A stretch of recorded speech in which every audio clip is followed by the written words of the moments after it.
Bonjour, je m'appelle Félix Boutizo. Bienvenue à ma chaîne. Aujourd'hui, je vais vous présenter un roman que je kiffe. Il s'agit de Chintu, un roman écrit par l'écrivaine ougandaise Jennifer Nansobuga Makumbi. Un roman traduit en français par Céline Schwaller. Avant de commencer, je tiens à préciser que je n'ai pas un niveau très élevé en français. Donc si vous rencontrez des fautes, ne vous inquiétez pas. En gros, il s'agit d'une malédiction intergénérationnelle et les tentatives de la conjurer. Et c'est un roman très très complexe avec plusieurs livres et personnages principaux. Pour être spécifique, il y a 5 livres correspondant aux 5 personnages principaux. Je dois dire que les événements se passent en Ouganda, plus spécifiquement au royaume de Buganda. Je commencerai avec le prologue avant de vous présenter les 5 livres. Et enfin, je vous parlerai de la convergence. Pour résumer, en 1750, Chintuchida, le gouverneur de la province de Boudou, attire la malédiction sur sa famille après avoir mortellement giflé son fils adoptif Kalema. Ses descendants vont connaître une vie très dure.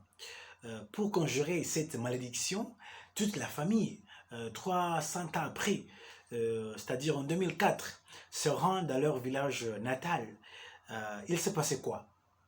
Il s'est passé des choses. Tout d'abord, le roman s'ouvre sur une scène sombre, le 5 janvier 2004, dans laquelle Camus, comme on dit, l'un des descendants de Chintu, soupçonné d'être un voleur, est lynché par le public à Boaïssé, un bidonville de Kampala. En lisant ce prologue, j'ai eu la chair de poule. Ça m'a vraiment traumatisé. Malheureusement, cette joue d'actualité, la justice populaire à Kampala. Voilà. Ensuite, la romancière nous ramène 300 ans en arrière avec le personnage Chintu Chida. Ce gouverneur d'une des provinces du royaume de Buganda doit se rendre à la capitale pour rendre hommage au nouveau roi. Sur la route, il tue accidentellement son fils adoptif Kalema, un Rwandais. Incapable d'assumer son acte, il se tait, il ne le dit à personne, et même pas au père biologique de Kalema Ntwire. Ntwire est fâché, il dit à Chintu que toute la famille connaîtra la mort violente. Ça n'a pas tardé, hein? Ça n'a pas tardé. Sa femme principale, son fils, enfin bref, presque toute la famille. Personnellement, ce livre était un voyage au passé. J'ai pu sentir les émotions de chaque personnage. Dans le livre 2, nous faisons connaissance de Tsubi Nakato, le personnage principal. Depuis sa naissance, sa vie a été dure et elle a été abandonnée à la porte de sa tante Kolata. Celle-ci l'a maltraitée en disant qu'elle n'allait jamais survivre. Elle a vécu des frottements, tentatives d'enlèvement, crise de convulsion, harcèlement par l'esprit de sa jumelle morte à la naissance, etc. C'est par l'obéa de Opolot, son copain, que la vie change drastiquement. Subi veut dire espoir en Luganda. Pour moi, c'est une manifestation d'une transformation. La souffrance de Subi est monnaie courante pour beaucoup de jeunes, surtout les filles venant des familles défavorisées. Le livre 3 nous présente Kanani Chintu, l'un des descendants de Chintu Chida. Avec sa femme Faïsi, il formait un couple de réveillés. Très fanatique, il ne se soucie pas de mentir pour agrandir la maison de Dieu. Fanatique au point même de refuser les choses charnelles. Ne voulant s'acoquiner avec le diable, il refuse de donner des noms Ganda aux jumeaux Job et Ruth. Mais l'imaginable se base sur cette famille. Ruth, alors adolescente, tombe enceinte. C'est la honte totale.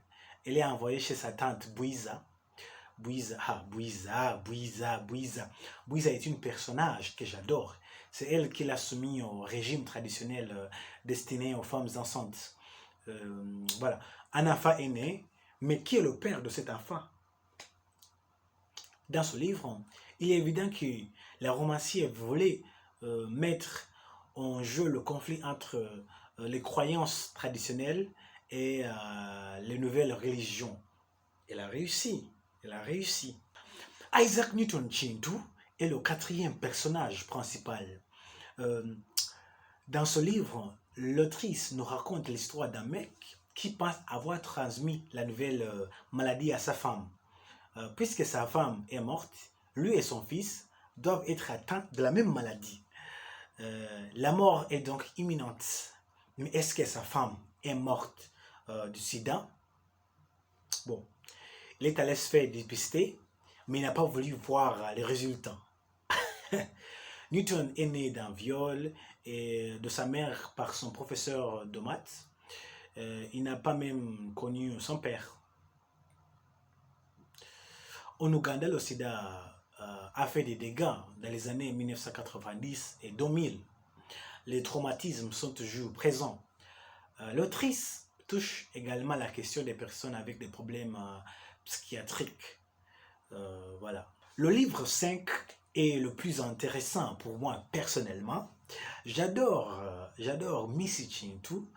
Grandit dans un orphelinat, il fréquente le petit séminaire avant de poursuivre ses études supérieures en l'Union soviétique et en Grande-Bretagne.